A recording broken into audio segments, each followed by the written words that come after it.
भक्तों, ओम नमः शिवाय। श्री शिवाय नमस्तुभ्यम। जय श्री महाकाल। जी हाँ भक्तों, क्या आपके भी घर में कोई ऐसा व्यक्ति है जिसका विवाह नहीं हो रहा?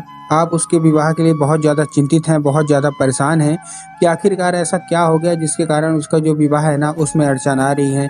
हर एक चीज़ सही चल रही है, हर एक चीज़ मतलब बहुत अच्छा चल रही है, लेकिन फिर भी उसका जो विवाह है ना वो नहीं हो पा रहा। तो आज का ये वीडियो मात्र और मात्र आपके लिए है। क्या करना है, कैसे करना है, पूरा आपको समझाने वाला हूँ, अच्छे से बताने वाला हूँ। तो बस उपाय ध्यान से सुनिएगा, अच्छे से करिएगा। अगर आपने आज का ये उपाय ध्यान से सुन लिया और अच्छे से कर लिया तो अवश्य रूप से है कि आपका जो भी, चाहे वो लड़का है चाहे वो लड़की, जिसका भी विवाह नहीं हो पा रहा, अवश्य रूप से उसका जो विवाह है ना वो होगा ही होगा। ठीक है ना।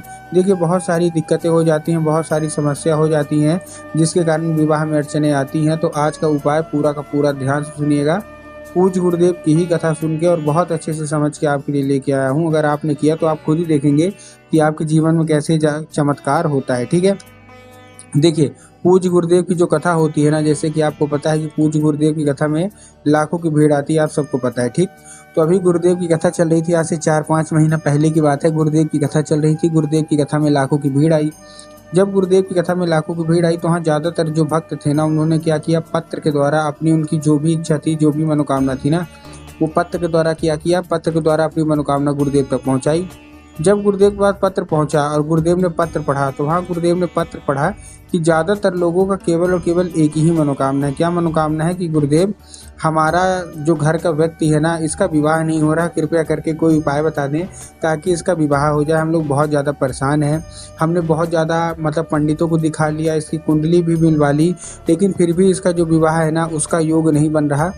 कोई ना कोई समस्या आ जा रही है, कोई ना कोई दिक्कत आ जा रही है जिसके कारण इसका विवाह नहीं हो पा रहा। हर एक चीज़ सही हो रही है, मतलब हर एक बात सब कुछ सही हो रहा है, लेकिन अंत में आके कुछ ना कुछ ऐसा होता है जिसके कारण इसका जो विवाह है ना वो नहीं हो रहा। इसकी जो उम्र है वो बीतती जा रही है। कोई 30 साल का हो गया, कोई 35 साल का हो गया, कोई 40-45 ऐसे भी हो गए हैं, लेकिन उनका विवाह का योग नहीं बन रहा। तब गुरुदेव ने जब ये देखा, तब गुरुदेव ने 2 से 3 उपाय बताए और कहा, केवल और केवल ये उपाय कर लेना, तुम्हारे घर का जो भी व्यक्ति है, जो भी सदस्य है, जिसका भी विवाह में अड़चनें आ रही हैं, अवश्य रूप से उसकी जो अड़चन है ना वो दूरी होगी ही होगी। जब गुरुदेव ने उपाय बताया तो लोगों ने जा जाके इस उपाय को घर में करना शुरू कर दिया। अब जैसे ही लोगों ने जा जाके इस उपाय को घर में करना शुरू किया, उनको फल मिला। जैसे उनको फल मिला तो 1 से 1.5 महीने के बाद गुरुदेव की कथा में वही लोग वापस आए। अब जब वही लोग गुरुदेव की कथा में वापस आए ना, तो उन्होंने फिर से एक बार गुरुदेव को पत्र लिखा, लेकिन इस बार का जो पत्र था ये गुरुदेव को धन्यवाद के रूप में पत्र था कि गुरुदेव धन्य हो आपका, आपके द्वारा बताया गया उपाय हमने कर लिया है, हमारी सारी की सारी मनोकामना पूरी हो गई हैं। हमारे घर का जो व्यक्ति था ना, जिसका रिश्ता पक्का नहीं हो रहा था, उसका रिश्ता पक्का हो गया मात्र 1 से 1.5 महीने के अंदर। आपका कोटि कोटि धन्यवाद। महादेव के कारण ही ऐसा सब हुआ है और आपके द्वारा बताए गए उपाय के कारण ही ऐसा सब हुआ है। आपका कोटि कोटि धन्यवाद।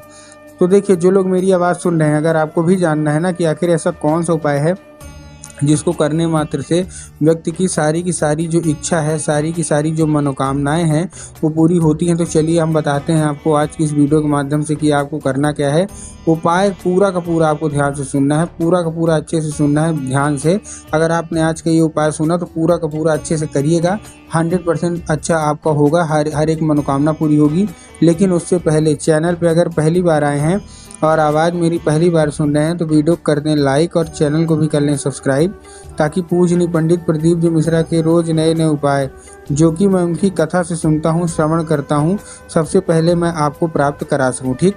तो देखिए, जो हमारा सबसे पहला उपाय है, इस उपाय में आपको करना क्या है, सबसे पहले आपको एक चीज़ का ध्यान रखना है। क्या ध्यान रखना है?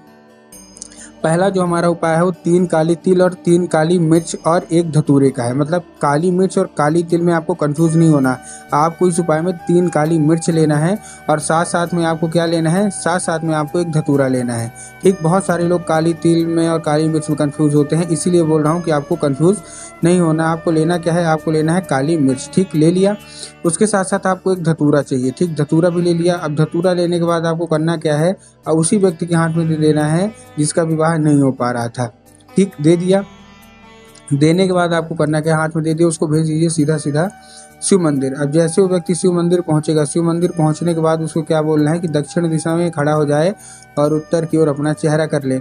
अब देखिए दक्षिण और उत्तर में बहुत सारे लोग कंफ्यूज होते हैं कि दक्षिण क्या है, उत्तर क्या है, हमको थोड़ा साफ साफ बताओ। तब गुरुदेव ने साफ साफ बताया है कि आप जिस भी शिव मंदिर जा रहे हैं उस शिव मंदिर का जिधर साइड जलाधारी होगा आपको अपना चेहरा उधर साइड करके खड़े हो जाना है। ठीक, खड़े हो गए। खड़े होने के बाद आपको करना क्या है, जैसे आप खड़े हो गए, खड़े होने के बाद आपको एक नाम लेके, कौन सा, महादेव का बहुत ही सुंदर सा नाम है श्रम्भेश्वर महादेव। तो बस आपको करना क्या है, आपको श्रम्भेश्वर महादेव का नाम लेके उन्हीं का स्मरण करके आपको चुपचाप क्या कर देना है, आपको अर्पित कर देना है। बस अर्पित करके जो भी इच्छा है, जो भी मनोकामना है आप मांगिए, आपकी सारी की सारी मनोकामना बस रूप से बाबा भोलेनाथ पूरी करेंगे ही करेंगे। ठीक है, ये था हमारा कौन सा, ये था पहला उपाय। अब जो दूसरा उपाय है वो 11 लाल फूल का उपाय है। अब 11 लाल फूल का उपाय देखिए आपको करना कैसे इस उपाय को। इस उपाय में सबसे सिंपल आपको चाहिए क्या क्या, इस उपाय में आपको सबसे सिंपल 11 लाल फूल चाहिए। जिसका भी विवाह नहीं हो रहा ना, आपको क्या चाहिए, 11 लाल फूल ले लिया। 11 लाल फूल, 11 लाल फूल लेने के बाद देखिए सबसे एक दो चीज़ इसमें ध्यान रखना है इस उपाय में, कि जो फूल ले रहे हैं वो फूल कहीं से भी कटा फटा नहीं होना चाहिए, कहीं से खंडित नहीं होना चाहिए, और कहीं से भी खराब बिल्कुल भी नहीं होना चाहिए। बहुत सारे लोग गलती क्या करते हैं ना कि फूल ऐसे ही ले लेते हैं। और दूसरी चीज़ आपको ध्यान रखना है कि वो एक किस्म का होना चाहिए। एक किस्म का मतलब क्या है कि अगर आप गुलाब का ले रहे हैं तो केवल और केवल गुलाब का लीजिए, अगर आप गुड़हल का ले रहे हैं तो केवल और केवल आप गुड़हल का लीजिए। ये नहीं करना कि 2 फूल आपने गुलाब के ले लिए, 3 फूल आपने गुड़हल के ले लिए, ऐसा आपको बिल्कुल भी नहीं करना है। बहुत सारे लोग ऐसे करते हैं, तो ऐसा आपको बिल्कुल भी नहीं करना। ठीक, ले लिया। लेने के बाद आपको करना क्या है, जैसे आपने लिया, लेने के बाद आपको पहुंच जाना है सीधा सीधा शिव मंदिर। अब शिव मंदिर में आपके दिमाग में आया होगा कि हमको जाके बाबा भोलेनाथ के ऊपर अर्पित करना है, जो कि पूर्णतः गलत है। आपको बाबा भोलेनाथ के ऊपर अर्पित नहीं करना, आपको माता अशोक सुंदरी के ऊपर अर्पित करना है। अब देखिए जिनको पता है कि माता अशोक सुंदरी की जगह कहाँ होती है उनका तो ठीक, लेकिन बहुत सारे ऐसे लोग हैं जिनको यही नहीं पता कि माता अशोक सुंदरी की जगह होती कहाँ है। तब गुरुदेव ने साफ साफ बताया है कि आप जिस भी शिव मंदिर जा रहे हैं, जो जलाधारी है उधर की जलाधारी के राइट मतलब दाएं साइड में माता की जगह होती है माता अशोक सुंदरी की। तो बस आपको करना क्या है, माता अशोक सुंदरी की जगह पे आपको चुपचाप क्या कर देना है, अर्पित कर देना है बस, और अपनी जो भी इच्छा है मनोकामना है मांग लीजिए। ये था हमारा दूसरा उपाय। अब हम चलते हैं अपने तीसरे और आखिरी उपाय की ओर। जिसका भी विवाह नहीं हो रहा, आपको करना क्या है, आपको लाल चंदन लेना है। और लाल चंदन लेने के बाद आपको करना क्या है, जैसे आपने लाल चंदन लिया, लाल चंदन लेने के बाद आपको पहुंच जाना है सीधा सीधा शिव मंदिर। और जो मैंने अभी आपको माता अशोक सुंदरी की जगह बताई ना, बस वहीं पास माता अशोक सुंदरी की जगह पे आपको क्या करना है, माता अशोक सुंदरी की जगह पे आपको 3 बार, कितने बार, 3 बार आपको टीके के रूप में, किसमें, टीका जो होता है ना बिंदी के रूप में, आपको अर्पित कर देना है। अर्पित कर दिया। अब जैसे ही आप अर्पित करेंगे, अर्पित करने के बाद आपको करना क्या है, जैसे आपने अर्पित किया, अर्पित करने के बाद मतलब बिंदी के रूप में आपको केवल लगाना है। ठीक, लगा दिए। लगाने के बाद आपको क्या करना है, मनोकामना मांगिए। उसके बाद 5 मिनट तक आप खड़े रहिए। 5 मिनट तक खड़े रहने के बाद आपको क्या करना है, जैसे आप 5 मिनट खड़े रहे, उसी बिंदी को फिर से छूना है और अपनी उंगली में लगा के आ जाइए घर। उसको क्या करना है, हाथ नहीं धुलना। घर आ गए, घर आने के बाद आप जहाँ सोते हैं, जिधर साइड आपका सर रहता है, जो दीवार रहेगी, उसी दीवार में आपको वही उंगली 5 बार लगाना है। पूज्य गुरुदेव कहते हैं कि उस चंदन के जरिए स्वयं माता अशोक सुंदरी आपके घर में प्रवेश करती हैं और आपका मन चाहा विवाह अवश्य रूप से होता ही होता है।